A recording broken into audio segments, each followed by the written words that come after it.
নমস্কাৰ দৰ্শকসকল আপোনালোক সকলোকে অমূল্যবাণীলৈ স্বাগতম জনাইছো। আজিৰ ভিডিঅ'টোৰ বিষয় হৈছে মাত্ৰ এগছি চাকিৰে কেনেকৈ সকলো সমস্যাৰ সমাধান কৰিব পাৰি। সেই বিষয়ে আজি মই আপোনালোকক জনাবলৈ লৈছো।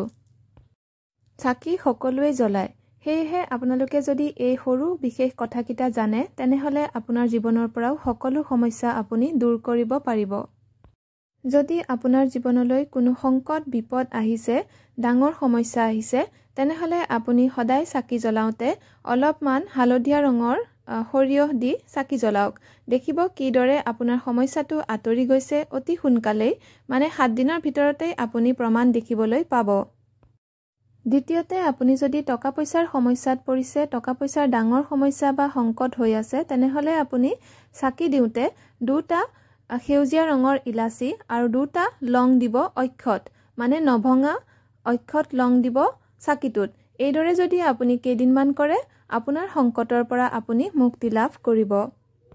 তৃতীয়তে, আপোনাৰ ঘৰত যদি হাই কাজিয়া অশান্তি হৈয়ে থাকে, তেনেহলে আপুনি চাকি জ্বলাওঁতে সদায় 2 টুকুৰামান পূজাত ব্যৱহাৰ কৰা কপোৰ দি দিব। নেপথেলিন বল নহয়, পূজাৰ দোকানত পায় পূজা কৰা কপোৰ আপুনি দি দিব আৰু দেখিব এসপ্তাহৰ পিছতেই কিদৰে আপোনাৰ ঘৰৰ পৰা কাজিয়া অশান্তিবোৰ আঁতৰি গৈছে। দৰ্শকসকল, আজিৰ ভিডিঅ'ৰ ইমানতে সামৰণি মাৰিছো। ধন্যবাদ।